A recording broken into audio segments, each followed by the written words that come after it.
Welcome back to In Conversation with Al Middleton. Al, this has been very exciting to hear your journey up to the point of launching this ministry of Dynamic Churches International. So tell us now a little bit what Dynamic Churches International is, what it does, how it does it. Okay. Well, I'm a very simple man, I think, basic things, and I like to see those basics implemented. I think that most of us are not very complex people when it comes right down to it. I began to be impressed with the fact that God wants to grow His church, much like He wants us to grow a family. And I think He gave us the physical family as kind of almost like an object lesson or an illustration of what the church should be. And we've all grown up in families, so no matter what culture I work in around the world, we all can relate to the fact that, hey, we're born as a baby and so on. Right, yeah. And actually, some of the principles of growth, and I'll just hold this up for you to see here. Helpful. The spiritual family and the physical family are very similar. We start off as a baby, we grow to a child, a teenager, an adult, and then we basically get married, have children, reproduce, and the process begins again. And similarly, I think the church should be that way. We start off as a new Christian, which is a baby Christian. A disciple is like a young child. And like children, they're very curious, very inquisitive. They want to learn everything. As they grow into teenagers, we've got several teenagers. We have, by the way, we have 3 married children.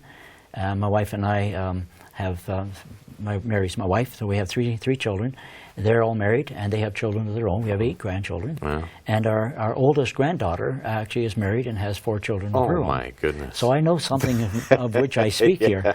And so but as teenagers, and most of my teenage grandchildren are considerably taller than me, but they just eat and eat and eat. Food, but information, everything at that stage of life. And a disciple is like that. A discipler is one who says, I'm learning so much here. I need to begin to pass this on to someone else. And so when they do that, they become, in a sense, leaders as they begin to share information with others. A leader is really an adult spiritually. And it's primarily the leaders that produce the new Christians to grow to disciples, and leaders, and so on as it begins to cycle again. Yeah, well, that's excellent. And so what we felt the church needed to do then was to develop a system, if you will, or we call it a process of developing people to maturity. And so this basically is what we do with churches. We train them for intentional disciple making, and let me just make a point of that, is that if it isn't intentional, it's almost certain not going to happen. It won't happen. Right. And so it has to be very intentional. And so we start here at the center of this circle. This, we believe, if you can see the dots there, but the dots would represent reproducing small groups. Right. Spiritual families, if you will, that were doing what I described, raising people to maturity. But at the heart of all of that, if this was a target you were shooting at with a bow and arrow or a gun or something, that would be the bullseye. The heart of it is to share the gospel of Jesus Christ with others, because that's where it begins. That's where birth begins. And then some of those are going to receive Christ. When they do, they're new Christians. So what do we do with them? Well, we need to nurture them and train them in the basics of the Christian life. That's an interesting question. Just what do we do with them? And I don't think often as churches we even ask that question. No. We're so happy to have someone become a new Christian, we don't then ask the next question. Okay, now how do we get them to the next stage? Yeah. I had a friend some years ago now, but he said, Al, we need he was an American. He said A to Z thinking, or A to Z thinking. I said, what do you mean by that? He says, well, so often in the church we think A to B, or A to B, or A to C, or A to D maybe, but not A to Z. Right. We need to think right through the whole growth process, right to the end. Yeah. What do we need to do today to get this person to maturity? Yeah, love it. And so even from the beginning, we want to start by getting a good foundation under them, teach them the basics of the Christian life. Now, even as they're learning those, sharing your faith, it should be a basic of Christian life. Yeah. And so they need to be sharing with their friends. And the process, again, begins for those people. But they also go on to become disciples who are trained. Now, they're only trained in the basics, but they're going to be the rest of their life learning everything. But at least they are trained in that. And they are equipped now to reproduce themselves. And those who do become trainers of others. And it's these people who will begin to follow up and disciple the new believers. And as they do, Paul said to Timothy, find faithful men who are able to teach others also. Well, Chris, how do you know whether a person is faithful? How do you know whether they're able to teach others also? You have to look at their lifestyle. You have to look at what are they doing with this newfound faith of theirs. If they are training other people consistently, then they're faithful. Yes. If they're able to teach others also, you should be able to see that in the life of their disciples. And those disciples are doing well. That's how you can tell whether they're doing okay. And so Paul said, find those people. Well, here's where you're going to find them. And then in essence, he's saying, take those people, develop them into leaders, because that's where your leaders will come from. Now, unfortunately, in most churches, we don't have this part of the diagram. No, that's very true. Yeah. You know, we have people come to Christ, hang around for a while, they end up getting placed in the ministry. But they're not equipped for ministry, they're not even equipped in their own walk with God. And sadly, some of them aren't even sure of their own salvation. And I know it happens. I don't like it, but it is happening out there. But we believe that that is what God intended for His church. And so this process enables people to grow to maturity. And then leaders who are equipped are going to have ministries that are, you notice the arrows are always going into the center here. They're able to share Christ. They'll be able to either start or lead existing ministries that are leading people to Christ. And once they come to Christ, because they have gone through this process, they know what to do with them. And so they be sure those new Christians are being nurtured and trained and brought through to maturity. I'm sure you must have had some very interesting experiences as you've been doing this. As you say, you see things, because you go to church to church to church. You work with so many pastors, so many denominations, so many congregations. I'd be curious to hear some of those stories. But you've got some other diagrams here too. So let's take a look at those, and then I'd like to hear some of your experiences as you've gone and taught this in the churches. Well, that's a good principle, good philosophy. But how do you actually make that happen? And so we've put together what we call an effective disciple-making life group. And a life group is more than just a small group. You have here a small group, but you also have 3 other ingredients. And these are one-to-one, so they are done outside of the group time. Okay. And one-to-one follow-up for new Christians, basic discipling for new Christians, and sharing, which is learning how to share your faith with others. And so as people are invited into the group, then the leader will be sure to pair people up with others in the group to be able to take them through to maturity. As the leader is training his apprentice here to share the gospel, he will actually take them out and they maybe visit someone who came to church last Sunday, or a friend of a friend, that sort of thing.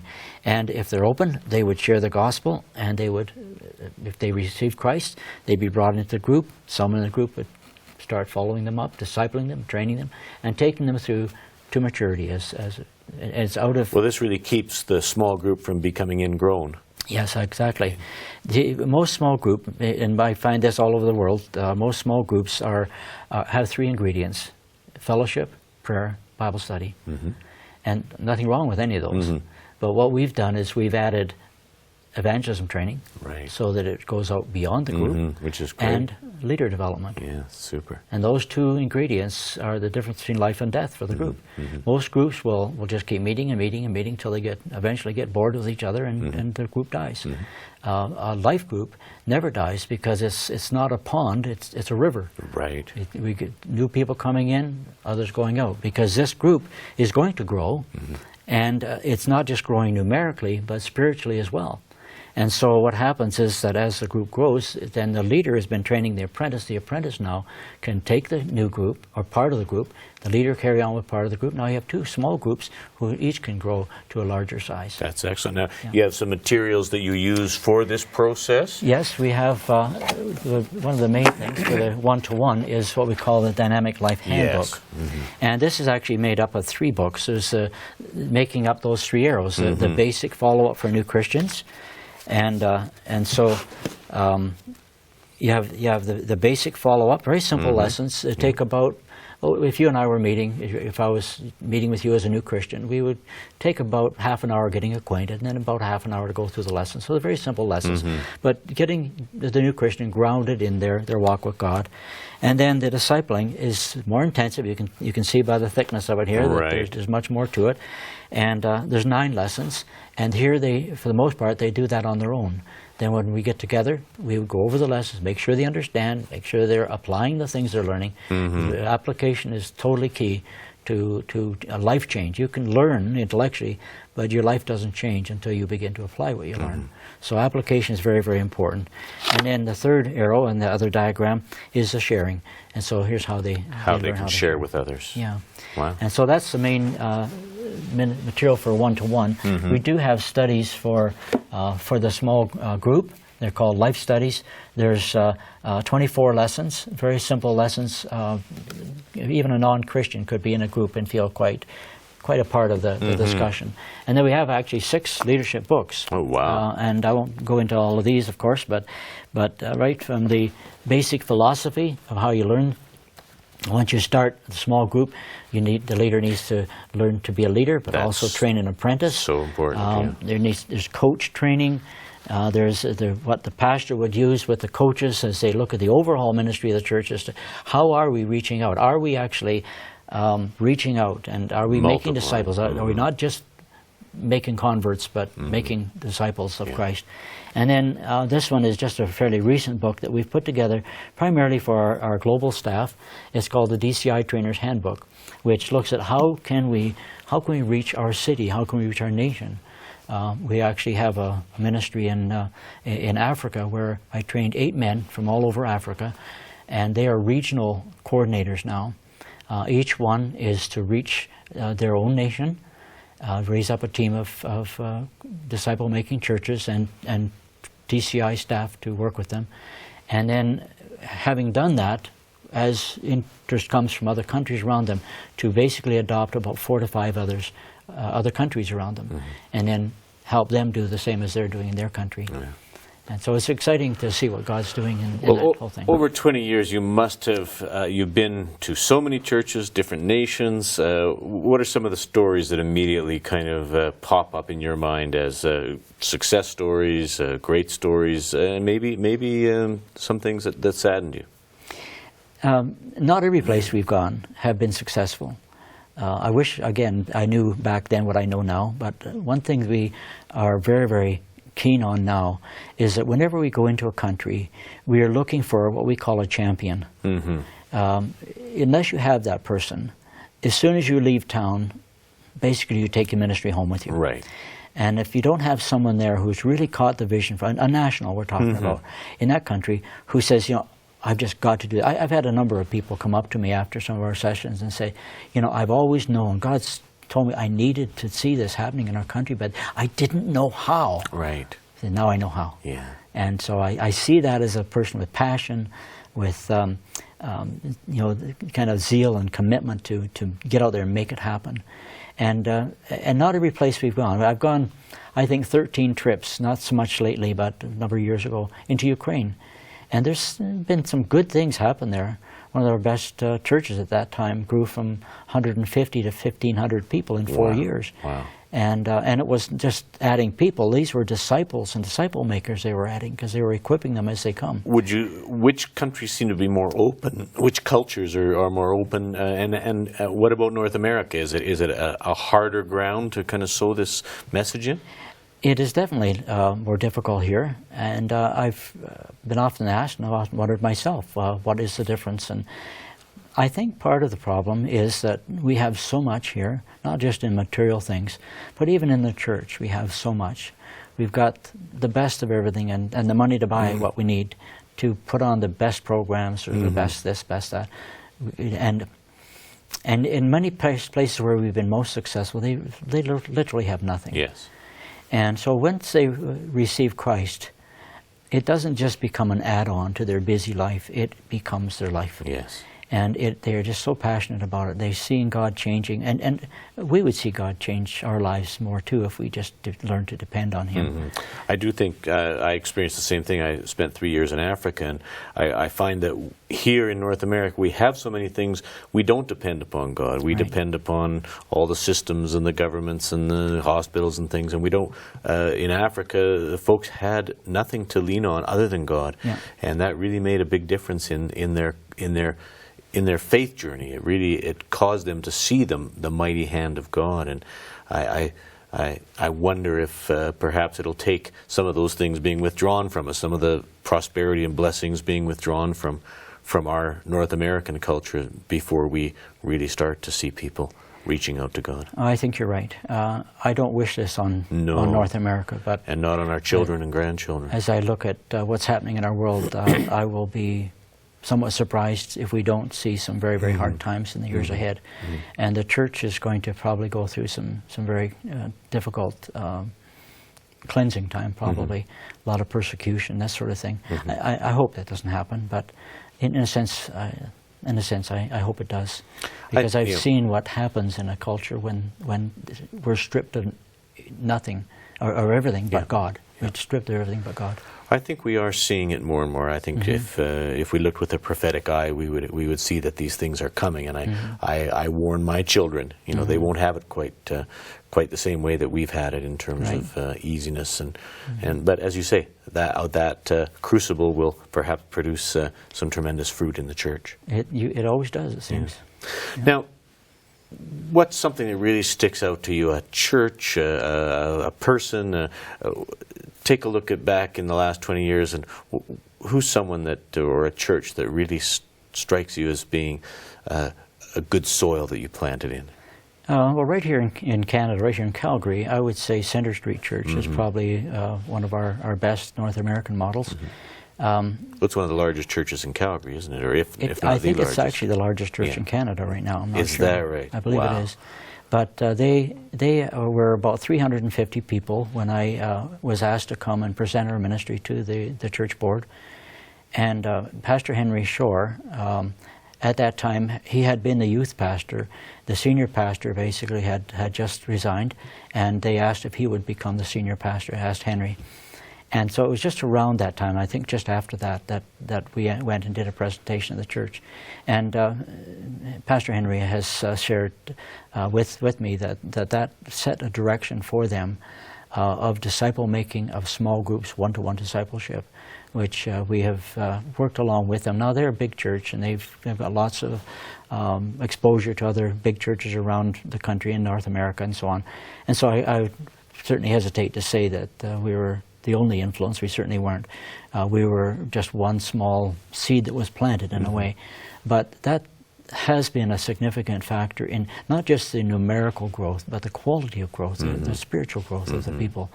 And I think just the central campus would be around 10,000 people right now on a weekend, if everybody came, sort of thing. But they've planted a number of churches around the city, and they actually have, I think it's 28 or 30, maybe 31 to 2 churches that they are sponsoring in other parts of the world. Yes. Mexico, some in Ukraine that we helped get established there as well. Well, that's fantastic. Now, you brought some other material with you here. These are pamphlets, or how can people get a hold of the ministry if they're excited by what they're hearing? How do they connect with you? Well, we certainly are here to serve. We want to be an assistance to anyone, and I know that we can help a church to make disciples. It starts by sharing the gospel. We've put together, I wrote this here just recently, Becoming a Child of God, how you can become a child of God. A very simple little gospel presentation. In fact, it's very, very inexpensive to produce because I work mostly internationally, and these could be produced for a penny or two. Excellent. And just a 8.5 by 11 cut in half and printed both sides, so it's very simple. One of our staff actually put this together just before Halloween. It's called Are You a Zombie?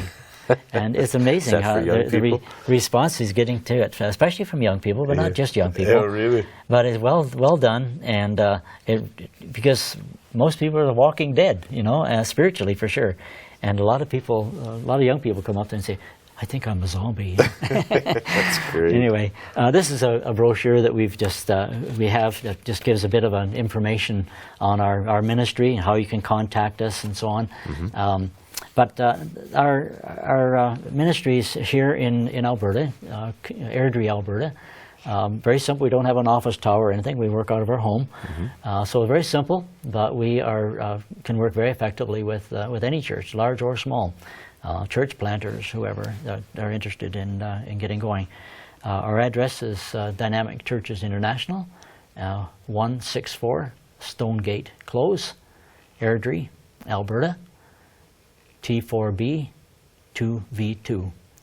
So if you want to contact us, is there a website also that they could go to and get some of that information? Yes, it's you can go to dynamic or www.dynamicchurches.org. www.dynamicchurches.org.